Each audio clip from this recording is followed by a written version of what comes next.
महाराज जी हमारे यहाँ कथाएं आती है, हरिपाल नाम के विप्र हुए, हरिपाल विप्र,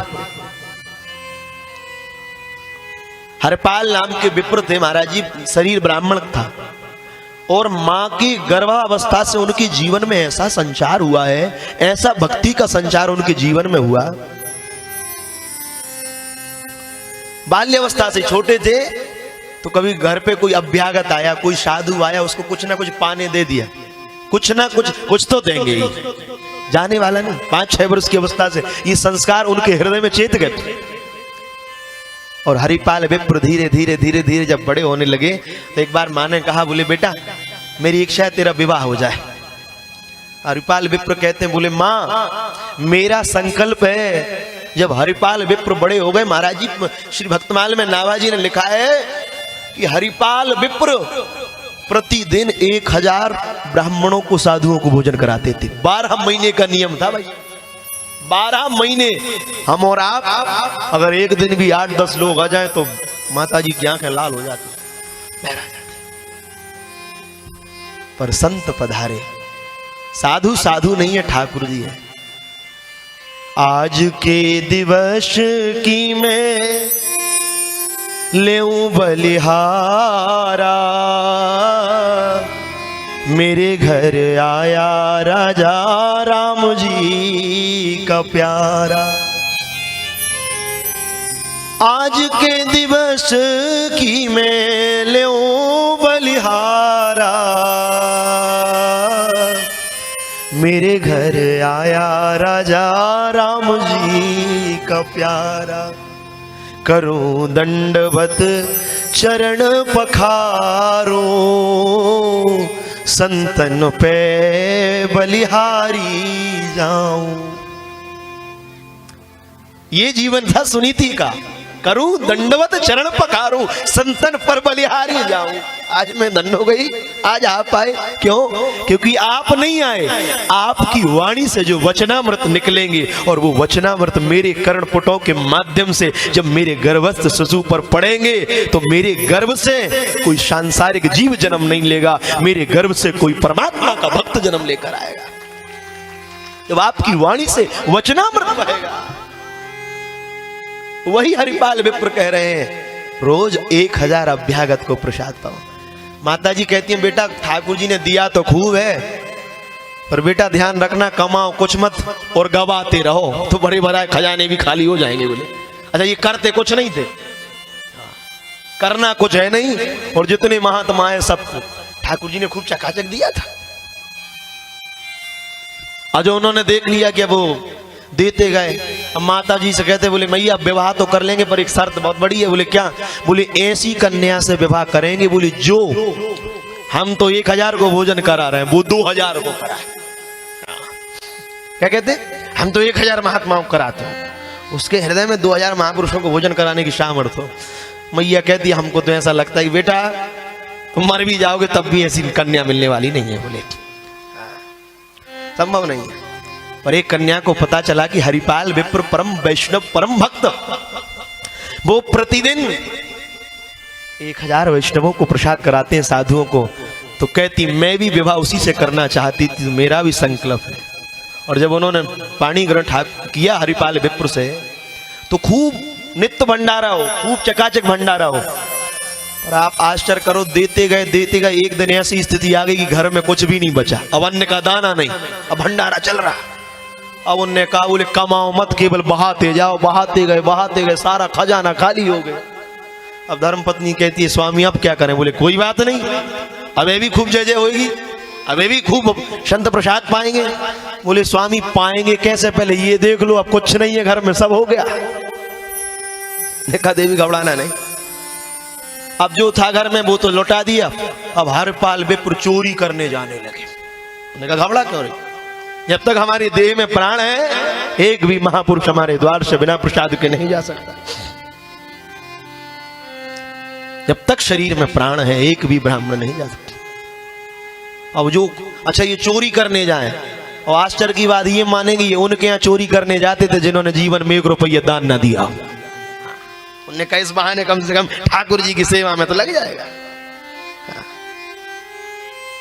अब जाएं, एक बार एक वैश्य के परिवार में चले गए, वैश्य कुल में चले गए, तो वो तो बड़ा भक्त था, और ये उसमें चोरी करने के लिए जैसे ही प्रवेश हुए तो वो कन्या जग गई उसकी महाराज जी। अर्धरात्रि में जैसे ही गए तो कन्या जो जगी, तो कन्या ने सुन लिया खटरपट की आवाज आ रही है, तो पिताजी से कहती, पिताजी आज ऐसा लग रहा है कोई चोरी करने आ गया। जो पिताजी ने सुना कि ये कह रही चोरी करने, उन्हें तो पता था हरिपाल विप्र है, उन्होंने बेटी का मुंह दबा दिया।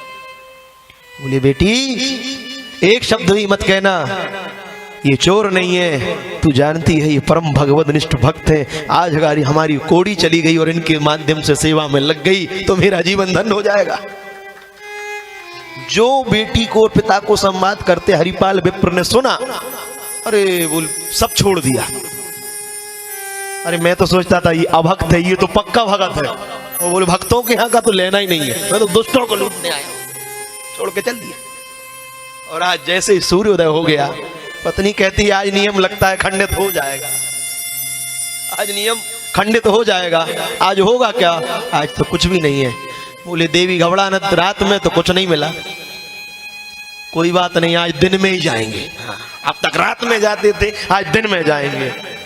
क्या करें प्रभु, बार बार नेत्र भर कर कहते कि नाथ नियम तो शिथिल हो रहा है और अपराध तो बहुत बड़ा है, पर संत अगर भूखे चले गए तो जीवन हमारा बेकार हो जाएगा। मेरे जीवन का संकल्प है, श्वास जब तक रहेगी महापुरुष प्रसाद पाकर ही जाएंगे। आज तक तो हरिपाल विप्र ने रात में चोरी करी, पर आज हरिपाल विप्र दिन में चले गए। पत्नी से कहते सुनो, जब तक महात्मा आए बिठा लेना और खूब कीर्तन कराना, कीर्तन कराना। जब तक हम कुछ लेकर आ रहे हैं तब तक ठाकुर जी की कृपा से होएगी कोई व्यवस्था।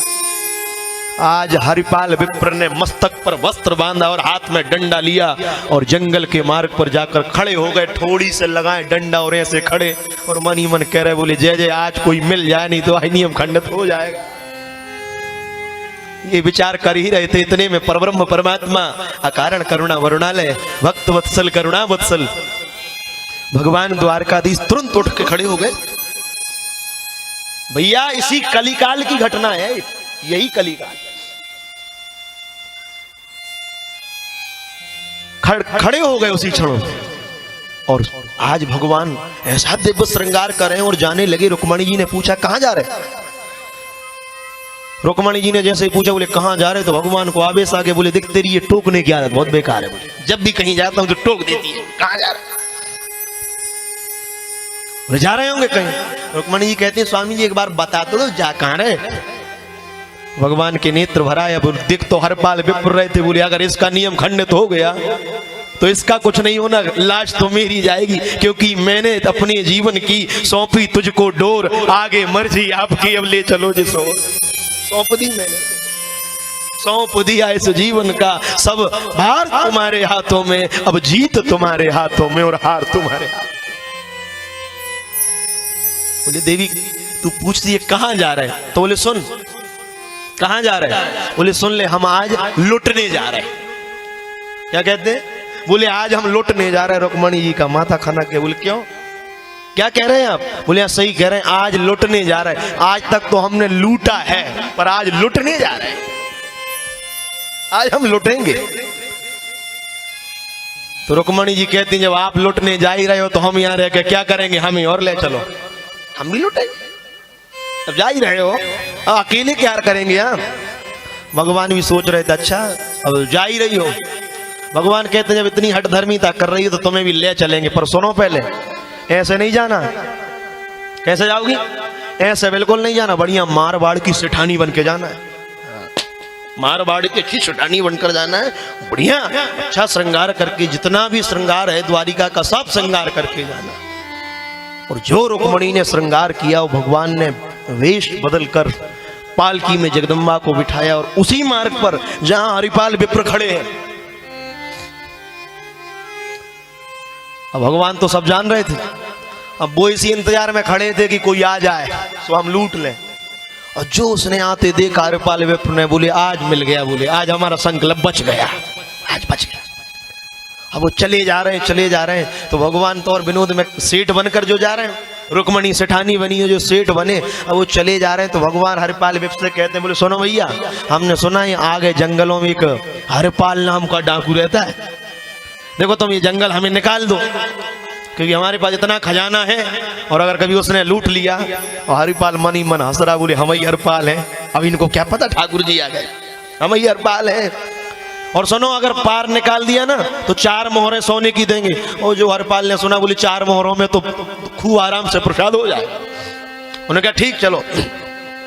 भगवान कहते हैं, बोले हरिपाल जी चलेंगे तो सही, पर एक शर्त है, भाई तुम आगे चलना, हम पीछे चलेंगे, क्योंकि हम दोनों पति पत्नी है, हमारी क्या अंतरंग बात हो रही, उस रहस्य को तुम्हारे सामने प्रकट नहीं करेंगे, कोई बात नहीं। हरिपाल विप्र आगे आगे चले जा रहे, भगवान तो लीला कर रहे। और रुक्मणी जी भगवान से कहती, बोले स्वामी मेरी बड़ी इच्छा है, थोड़ा बहुत दान कर लिया करो, थोड़ा बहुत दान कर लिया करो, साधु को, अभ्यागत को, किसी वैष्णव को कुछ प्रसाद पवा दिया करो। अब भगवान ने ऐसा विनोद किया, जो रुक्मणी जी ने कहा कुछ दान किया करो, तो भगवान एकदम लाल हो गए, बोले एकदम चुप हो जाना, बिल्कुल ये दान की बात मेरे सामने बिल्कुल मत करना, 1 पंजी नहीं दूंगा। और जो हरिपाल ने सुना कि कह रहे हैं 1 पंजी नहीं दूंगा, हरिपाल समझ गए, बोले आज अभक्त मिला है, आज नहीं छोड़ना, आज लूट लो इसको, बोले आज नहीं छोड़ेंगे। बोले जो हरिपाल ने सुना, उसी समय हाथ में डंडा तो था, हाथ में डंडा था, ऊपर से वस्त्र निकाला और पटक दिया, और डंडा घुमाकर, जो डंडा हाथ में लिया घुमाकर भगवान की ओर मारने दौड़े। बोले खबरदार, बोले इसी समय जितना स्वर्ण पहने हो तत्क्षण इसी समय निकाल देना। जो देखा तो भगवान थर थर कप रहे, ऐसे अंगूठी धीरे धीरे भगवान जितना है सब निकाल दो। रुक्मणी देखते देखते भगवान को हंस रही, बोले इतना तो नरसिंह अवतार में नहीं कपे, इतना हाँ, नरसिंह अवतार लेकर आए तब भी नहीं कपे। भगवान धीरे धीरे देखते जा रहे और एक एक निकालते जा रहे, सब निकाल दिया। उसी समय हरिपाल विप्र कहता, सेठ ध्यान रखना, मैंने कभी अपने जीवन में अपनी अधिष्ठात्री धर्म पत्नी के सिवा जगत की किसी नारी का स्पर्श नहीं किया। तेरी नारी के जितने भी स्वर्ण आदि आभूषण है सबको निकाल दो। भगवान हाथ जोड़कर कहते हैं, बोले देवी जितना है सब निकाल दो। सब निकालती जा रही, सब निकाल गई। हाथ में एक मुद्रिका बची। हरिपाल विप्र कह रहा है, सेठ ये मुद्रिका निकाल रहा कि नुंगली काटूं? और जो नुंगली काटने का कहा तो जगदम्बा को तो क्रोध आ गया। बोले देखो, जो जगदम्बा आवेश में आई, भगवान समझ गए। बोले अगर आज इसको आवेश आ गया तो ये भक्त को श्राप दे देगी। और भक्तों ने मुझे नाना भांति नचायो।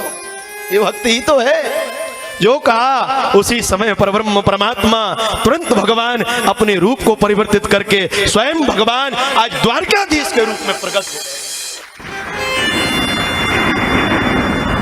जो भगवान प्रकट हुए, हरिपाल ने देखा, चरणों में गिर गया, प्रभु आप आए थे, क्षमा करना प्रभु, मैंने आपके साथ ऐसा व्यवहार किया। भगवान रोकर कहते हैं, हरिपाल तेरे जैसे भक्तों के लिए तो मैं कलयुग में भी लुटने तैयार हूं। कोई हो तो सही तेरे जैसा, तेरे जैसे भक्त के लिए तो मैं आज भी लुटने तैयार हूं। आज भी मैं उसके लिए सर्वस्व बार देता हूं। भगवान ने आकर आज दोनों युगल दंपत्ति को, क्यों? क्योंकि एक नारी के पवित्र सदाचार संपन्न जीवन का परिणाम था। मातृ गर्भ भी पवित्र था हरिपाल विप्र का। क्योंकि कहते हैं सदाचार कब आते हैं? सदाचार तो माँ के कुल से आते हैं। आपकी संतान श्रेष्ठ निकल रही है तो माँ के कुल का बीज पवित्र है। मातृकुल, फिर पितृकुल में पवित्रता आती है। जब उनको दर्शन दिया, और एक बात आप गांठ बांध लेना, आप लोग कहने लगो कि बोले जब हरपाल जी चोरी करते थे तो अपन भी कर लो। अच्छा, लोग कथाओं से ऐसी शिक्षा जल्दी ले लेते हैं। अच्छी बात बताओ तो नहीं, आवाज जाके ये भी कह सकेंगे महाराज जी ने कहा है चोरी करने से भगवान मिल जाते हैं, करो। पर एक बात कहें, चोरी तो कर लेना, पर पहले हरपाल के जैसा जितना है सब लुटा देना, तब चोरी करना। उसने सब लुटा दिया, तब भगवान उसके यहाँ लुटने आए हैं। तब भगवान ने कृपा करी, पर पहले खुद तो लुटा दो।